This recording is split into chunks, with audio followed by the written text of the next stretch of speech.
I mean, knowingly committing a fraud or unknowingly resulting in a fraud is what the question is. So that's where, as I earlier suggested, we have to see the mens rea, the intent, whether there was any sort of an element to show that it has been a deceptive action towards which there will be an injury to a person who is receiving it. So that's the difference. If the person who is getting involved in it is been getting injured for that purpose, in whatever sense it can be. So that would amount into a crime. So for example, you can't say that I hit a person. If I go by the example of Ashwath Narayan sir also, I try to safeguard myself by harming the other person is different. But just dying to kill the person is different. The intent has been looked over here. That's more important also. So mens rea comes into a picture, whether you have a deceitful action to cheat the person or not to cheat the person. Ashwath sir, you have one specific question from one of the participants. What is the role of regulatory compliance in fraud prevention? Compliance, of course, sir. If compliances are properly made, there will be no fraud. That is the thing. See, regulatory compliances, as our Satish sir told, so many circumstances about scrutinizing the things. So that will be a compliance. If they comply properly, the question of fraud does not arise.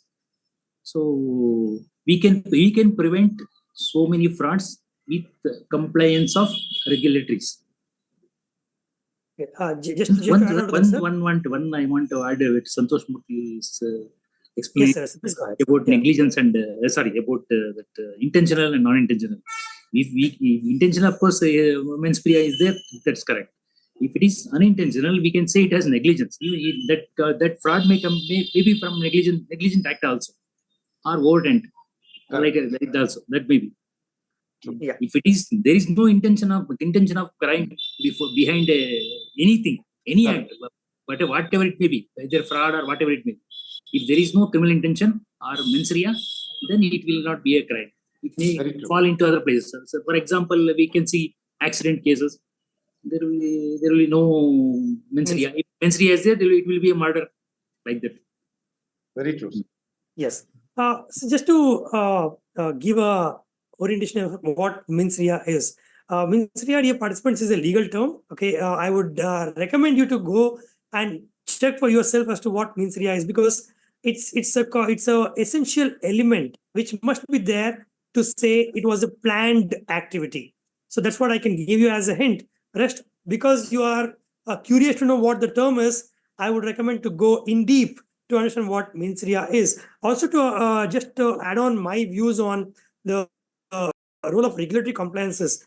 See, the regulatory body, whichever body it is, for different natures of business, there are different regulatory authorities. Be for food industry, be for hospitality, legal or medical for RBI.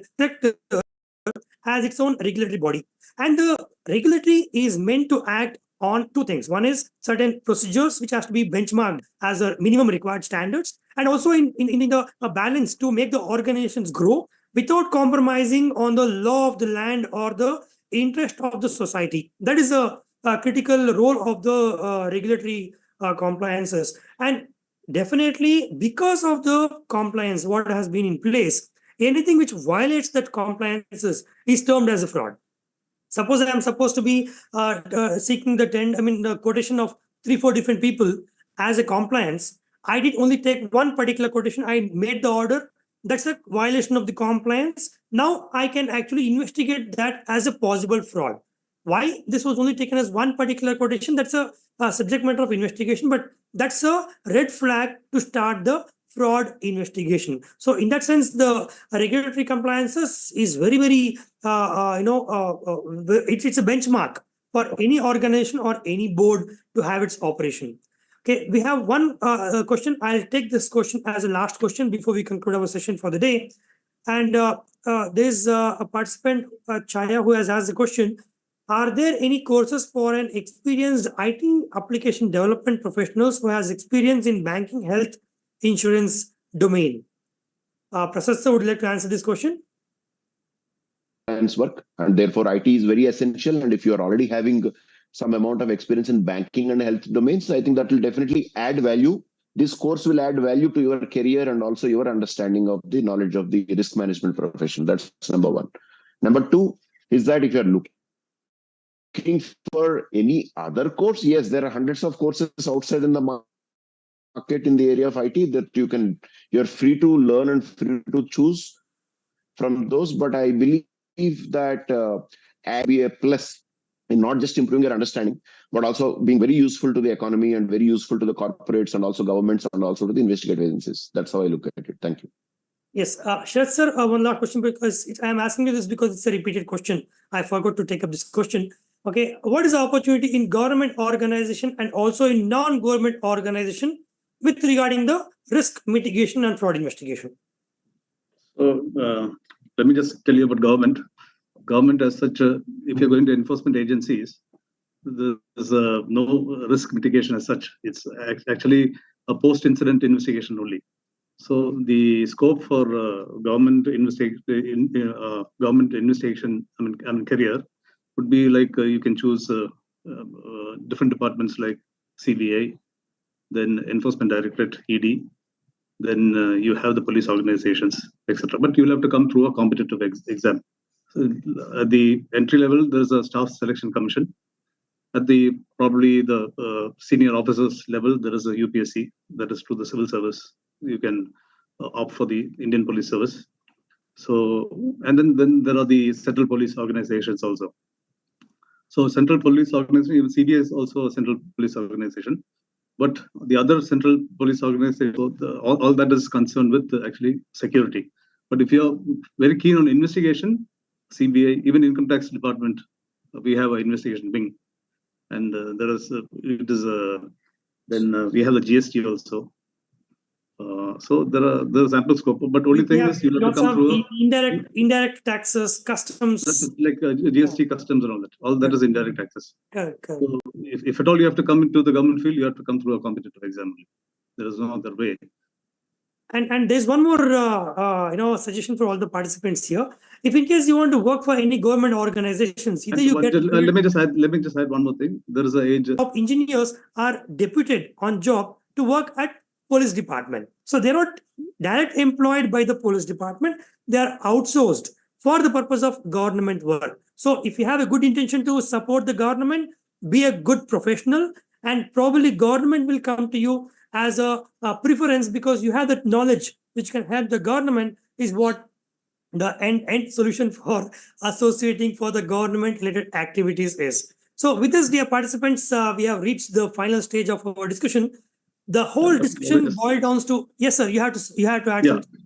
See, the basic thing is I'm sure that all the attendees here, all the participants who have come here, they have an aptitude for investigation. That's why they are here.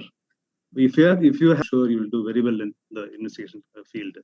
So basically, the first and foremost requirement is the aptitude, and then you learn.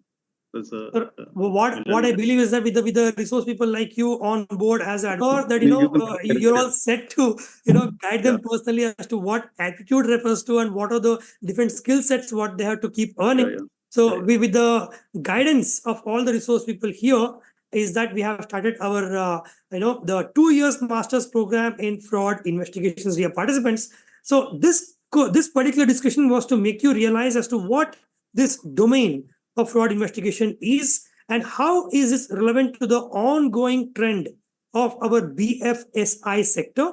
The risk is there in every industry, be it be IT, be it be audits, be it be compliances, be it be the physical, whatever we are discussing about any company's operation, there is risks in their own manners. So this course is designed to highlight and fulfill the needs of different sectors, be it be the banking, be it be the insurance, be it be the physical security, be it be the psychological issues of the whole thing. So this course is well designed and with the advice of different people is what we have tried to make this as a course.